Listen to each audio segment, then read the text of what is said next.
Hi friends, Mrs. McBride here. What we're doing today is we're starting the beginning of our forces unit, which is one of my personal favorite units when we're doing AP Physics C because it's really tough. It really makes you think, and we're going to do a lot of problem solving using algebra. So rearranging equations, and we'll get a little taste of that today. So just as a reminder, what we're doing is we're studying force because force causes motion. And we've been talking a lot about motion, for the past 2 months, but we haven't really talked about what causes motion. So today, what we're really focusing on is what causes the motion that we've been studying. So what we're going to do in this particular unit is study Newtonian mechanics. So we're studying sort of things that are big and slow. And I'm going to give you a little taste of some other different types of physics, just because I think it's interesting, not because you'll ever need to know it. But that will be a preview for the next video. So I hope that you either copied this down, I hope that you've printed a copy, or that as we go along, you are going to copy this down into your notebook. So here we go. What is a force? Well, first of all, a force is any push or pull.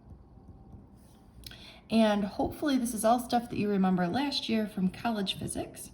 And you know that the symbol for force is F, and the units are newtons, or capital N.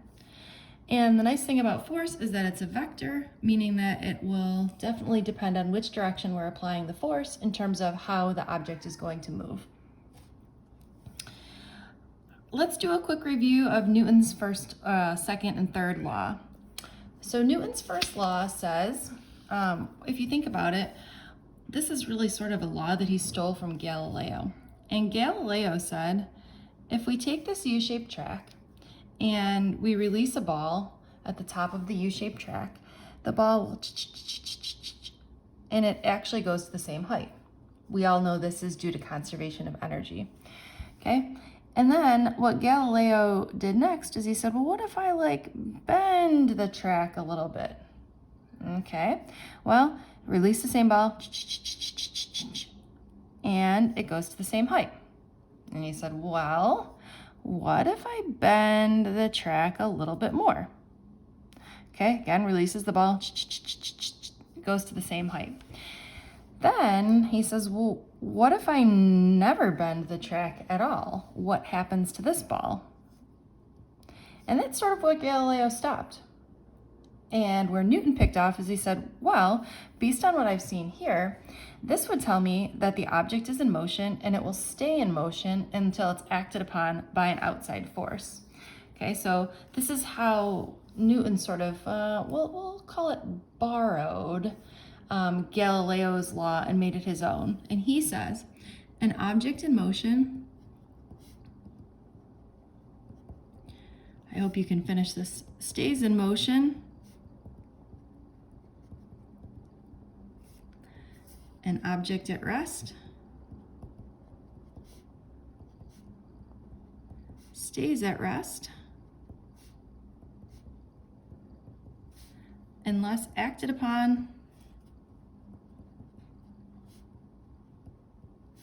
by an outside force.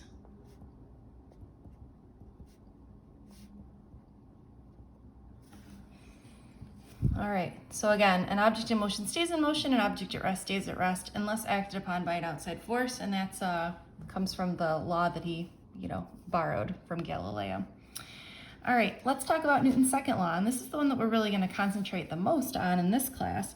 And Newton's second law is an equation which says the sum of the forces equals ma. And I would even say that this is probably the most important equation that we're going to deal with all semester, okay? Which basically says that the force that you have, or the sum of all the forces that are acting on an object, sorry, my cat is he must want to learn about Newton's second law. Okay, the sum of all the forces acting on an object is equal to the mass times the acceleration. So what we can do is we can say, well, a couple of things. If we increase the force that's acting on an object, what is that going to do to the acceleration? I always like to think of, let's say you're pushing something you know? If you increase the force that you're pushing with, this is going to increase the acceleration of the object, okay? What if you increase the mass of the object? You know, all of a sudden you put all sorts of things in your shopping cart. You've increased the mass. What's going to happen to the force needed to push your shopping cart? Well, it's also going to increase as well, based on the fact that force and mass are in a direct relationship, same with force and acceleration. All right, similarly, if I take my same shopping cart and I have it all full of groceries and now it's increased, what's going to happen to the acceleration of my shopping cart? Well, it's going to get lower. It's going to require more force to push, which means it will accelerate slower. I always think about this too when you're stopped at a red light next to a car that's very massive, you know, like think about a dump truck or an 18-wheeler. Okay, all of a sudden when you hit the gas pedal, you have less mass, so you are going to accelerate more.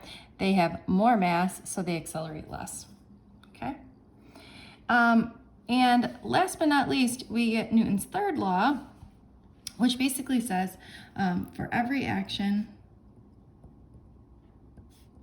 there is an equal and opposite reaction. Okay, and remember action-reaction forces are very, they sound similar, right? So let's say, for example, you have something really boring. Here's a book sitting on a table, okay? And we could say that, well, the book is pushing down on the table.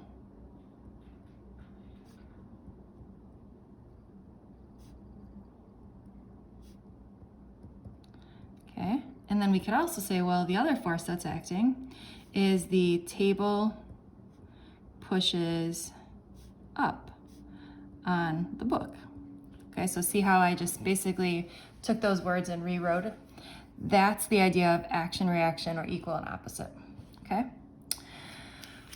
All right, now I want you to test your memory. Hold on a second here and pause this video. There are 5 fundamental forces that we talked about last year, okay? See if you can think of any of those forces. All right, what'd you think of?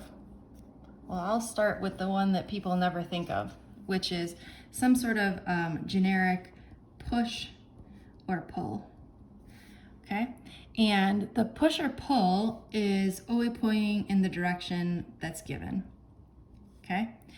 And it is present when given, okay? And the symbol is F. Okay, and for this particular force, there's no equation. It's just telling you, like something is pushed with some force F. Okay? All right, what else did you think of? Usually people think of gravity. Okay? And what direction does gravity point? Hopefully you're saying that gravity always points down. That would be pretty crazy if gravity pointed in a different direction. You jumped up and then all of a sudden you didn't go up, or you fell down and you didn't go down. All right, so when is gravity present? Always. And the symbol for gravity is, remember, Fg. And the equation is that Fg is equal to mg. Hopefully this is coming back to you somewhere deep in your brain. All right, next thing that people usually think of is friction, okay?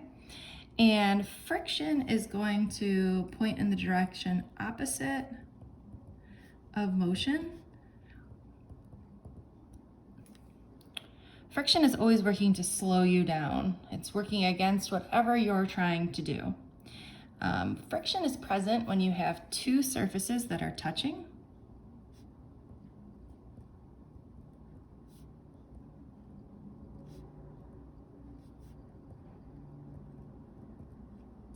Okay, and remember, friction is the rubbing together of 2 different surfaces. We're going to do a lot more with friction, but I just want to, this is like a quick review to make sure you're back in the game here. And in fact, the first few problems that we're going to do are going to be all frictionless, because the way that the textbook introduces things is they introduce all the other forces and then they introduce friction last, because friction is maybe the most difficult, okay? And we always said that FF is equal to mu Fn. And again, remember mu is that coefficient of friction. Mu is between 0 and 1. The higher the mu, the harder it is to move things past each other. The lower the mu, the easier it is to move things past each other. And again, like I said, we're gonna come back and talk way more about that, but we're just not there yet. All right, so let's see, what else do we got? How about tension? Hopefully you've been paying attention. Okay, bad joke, sorry. All right, tension is the push or pull from a string, and the direction is always in the direction of the rope. So it points in the direction